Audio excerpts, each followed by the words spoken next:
जब दूसरे देशों से लाखों विद्यार्थी अपनी शिक्षा पूरी करने भारत आते थे, तब शिक्षा का केंद्र कोई फॉरेन यूनिवर्सिटी नहीं बल्कि नालंदा यूनिवर्सिटी हुआ करती थी। काफी बड़े एरिया में फैले इस यूनिवर्सिटी में 8 कंपाउंड थे, जिसमें टेम्पल्स, क्लासरूम, स्तूपास, डॉर्मेट्रीज और लेक्स भी थे। 1500 साल पुराना ये स्ट्रक्चर काफी वेल प्लान तरीकों से बनाया गया था। ये लाल ईंटों से बना था और यहाँ का मुख्य आकर्षण था इस कैंपस की लाइब्रेरी, जिसे धर्मगंज कहा जाता था। ये लाइब्रेरी इतनी विशाल थी कि यहाँ के सारे मैन्यूस्क्रिप्ट को यदि मिला दें तो गिनती में करीब 90 लाख किताबें थीं। नालंदा एक आम के बगीचे पर बनी थी, जिसे 500 व्यापारियों ने गौतम बुद्ध को तोहफे में दिया था और उन्होंने अगले 3 महीनों तक बुद्धिज्म के टीचिंग को स्प्रेड किया। 5वीं सदी में गुप्ता डायनेस्टी के राजा शक्रादित्य ने नालंदा का निर्माण करवाया था। ऐसा कहा जाता है कि आर्यभट्ट उस 6ठी सदी में इस विश्वविद्यालय के मुखिया हुआ करते थे। अगर आपको डेली ऐसी एक लाइट ईयर वास्तव में कितना बड़ा होता है, आइए इसे समझते हैं। एक लाइट सेकंड करीब 3 लाख किलोमीटर होता है। एक लाइट मिनट करीब 1 करोड़ 80 लाख किलोमीटर होते हैं, जो सूरज और मरकरी की 30% दूरी के बराबर होगा। सूरज से पृथ्वी की दूरी को लगभग 8.3 लाइट मिनट्स कहते हैं और लगभग 1 बिलियन किलोमीटर की दूरी को एक लाइट आवर कहा जाता है। एक अंदाज के लिए बता दूं कि सूरज से सैटर्न की दूरी 1.4 बिलियन किलोमीटर है, तो ये लगभग सैटर्न से थोड़े पहले की दूरी है। और फिर लगभग 26 बिलियन किलोमीटर दूरी को एक लाइट डे कहा जाता है, यानी जहां लाइट को भी पहुंचने में 1 दिन का समय लगता है। अंदाज के लिए इंसानों द्वारा भेजा गया सबसे दूर सैटेलाइट वॉयेजर 1 भी अब तक सिर्फ 24 बिलियन किलोमीटर ही कवर किया है, यानी जितनी दूरी पर वह है, लाइट को वहां पहुंचने में 1 दिन का समय लगता है। और फिर पृथ्वी से 9.4 ट्रिलियन किलोमीटर की दूरी को ही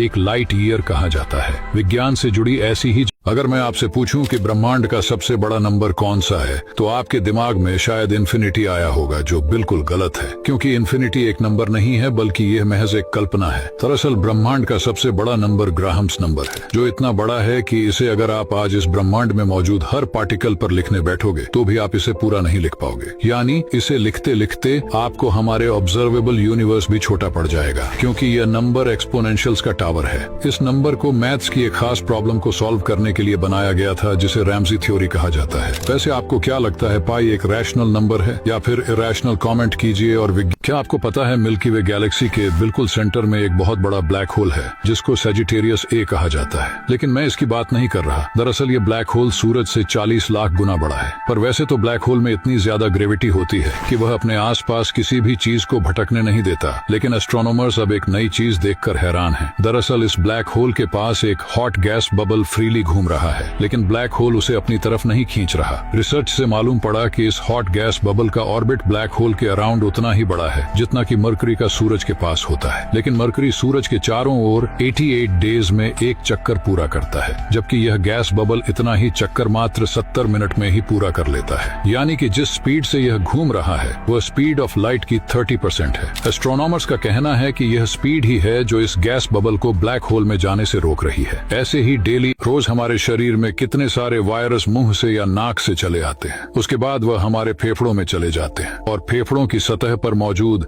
सेल्स से जुड़ने की कोशिश करते हैं। वायरस की सतह पर मौजूद ये छोटी छोटी कीज हमारे सेल्स के रिसेप्टर्स को अनलॉक कर सकती हैं। अंदर जाने के बाद वायरस विभाजित होकर अपनी फौज बनाने लगता है। उसके बाद शुरू होता है संक्रमण। वैसे इससे लड़ने के लिए हमारे शरीर में टी सेल्स होते हैं, लेकिन कई बार वायरस इनसे लड़कर आगे निकल जाते हैं, जिससे हम बीमार पड़ते हैं। साइंस से जुड़ी डेली ऐसी जानकारी के लिए विज्ञान मित्र से आज ही जुड़े।